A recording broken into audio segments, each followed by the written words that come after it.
It's been a while since the GoPro MAX has been announced, but quite a lot has actually changed since then. Hey everyone, welcome back. It's Sal and Bart here from Trio Stories. Today we are going to be showing you the GoPro MAX. What it is, what it does, what comes in the box, a bit of footage for us to look at. Quick unboxing and first impressions. Yeah, what's good and what's not so good. As we mentioned in the intro, the camera actually came out back in October. As videographers, we never really saw how a 360 camera could fit into our particular workflow, so we probably never would have purchased one. But this cute boy was actually awarded to us by GoPro. If you saw our previous video, which we will link everywhere possible, we actually won the GoPro Home Pro Award, and so we were sent this by GoPro. Woo! So the GoPro MAX is a 360 camera, but it also has a hero lens for that classic GoPro view. It shoots 6K 30, and thanks to the recent firmware update, it now offers 3K at 60 FPS. Giving you that slow motion option in 360, which is a really important feature for a 360 action cam. The stabilization in the most recent hero cameras has been absolutely sick, so we're really keen to try the Max Hyper Smooth. It's obviously waterproof and has some snazzy new capture features like the Max Time Warp, which I think is like a hyperlapse. It can also offer 1080p live streaming, which we really don't care about, but whatever, cool. Okay, so that's a quick look at the specs. Oh, my elbow, did you hear that? Yeah. Oh. So as of right now, we've not yet tested this camera, so I guess all that's left to do is jump to the future and see how it does.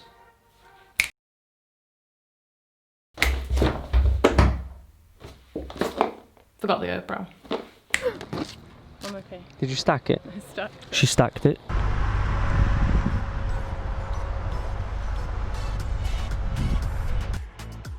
Are you on 360 mode? Yeah, yeah, I think so.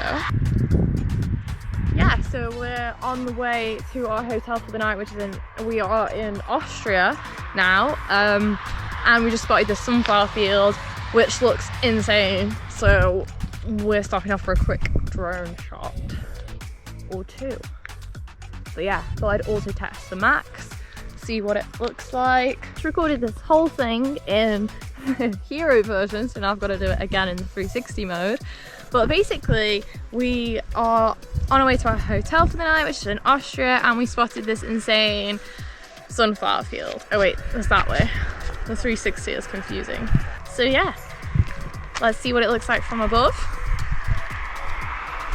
I mean, I have no idea what I'm doing. I hope this works.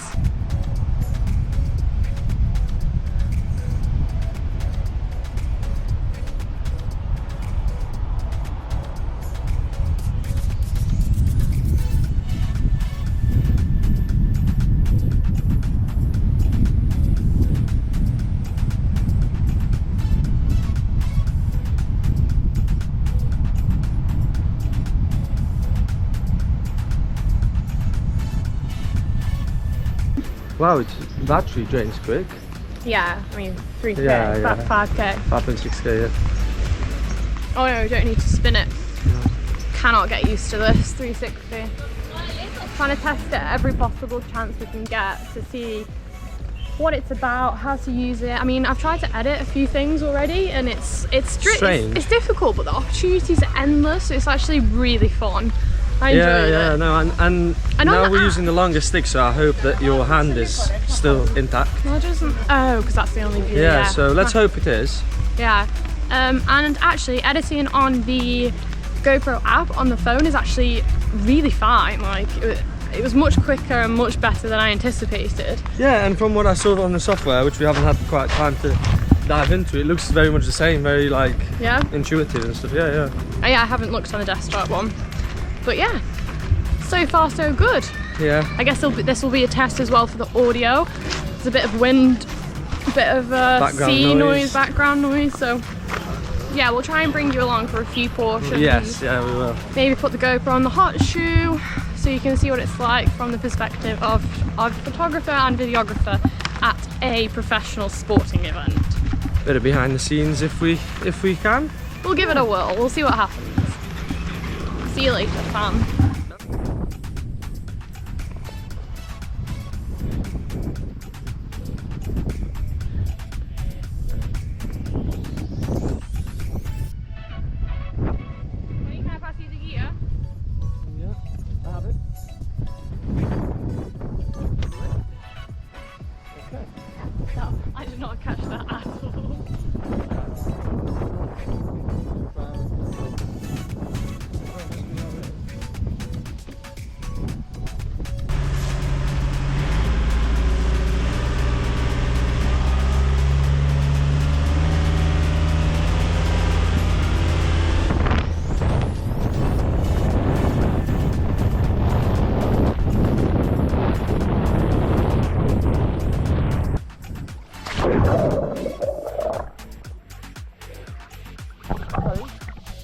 sorry?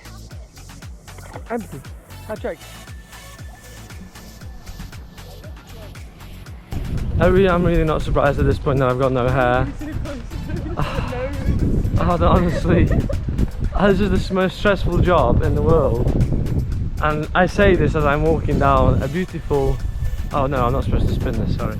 I say this as I'm walking down a beautiful, lovely boulevard in the sun. It's bob on.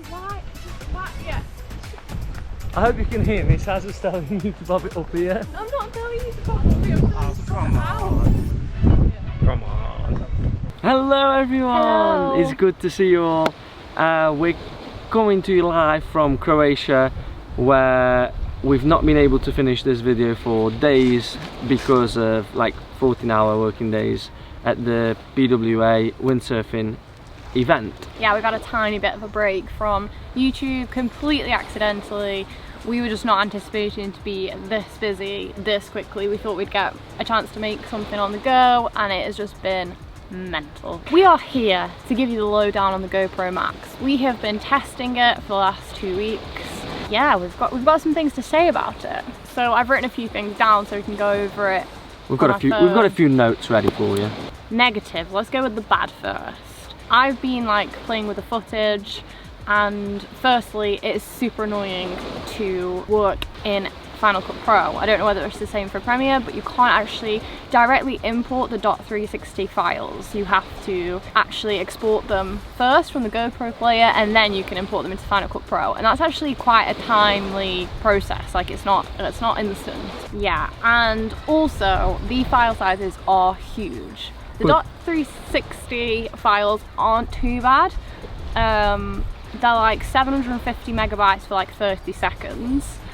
But then when you export as an MP4, that 30 seconds quickly becomes a 4.5 gigabytes. It's called some sort of electrocubic or something silly like that. Equilateral triangle. Something, I don't know. Anyway, files are big, so you're gonna need that storage space if you want to know what storage to use for video editing. Despite having infinite possibilities in editing, you actually really need to think about where you're holding the camera, how you're filming, how you're also editing, because else it can just become really trippy and goofy. Yeah, it looks sometimes looks literally like you've taken some sort of LSD pills and everything's going round and like heads are going ballooning, and yeah, if you get too close to certain objects or parts of the scenery, it's a no-go. Yeah, so if you're like interested in good looking cinematic footage, you need to be careful how you can use it. You definitely can use it, but it's just about making sure that it comes off looking like professional and not tricky. Yeah, and the kind of tip for that is to not get too close to anything that you want to actually show in the frame. So Bart has tested this numerous times, getting as close as possible. With my nose. The other one, I guess, is like sort of the stitching isn't perfect when it comes to a hand. Like I don't know whether we need to find the perfect stick and grip for that. We bought the Shorty on recommendation that the thumb screw is perfect because it's smaller than the GoPro MAX itself, so that is easily removed compared to like the normal GoPro screw. Yeah, which sticks out to the side and then that can cause some issues, yeah. Yeah, but the Shorty is too short. It is Shorty. Yeah, it masks out half of your like hand and then it looks very strange, and so you need a big stick. But yeah, we'll figure that out once we've tested it a little bit more and figured out what's the best one to purchase. Because yeah, at the moment we're using like a £5 eBay job. The positives. Yeah. So I am actually hugely surprised with the quality of this. I thought it would be way more naff and like not usable in like a project, but it's incredible. Yeah, it's surprisingly good.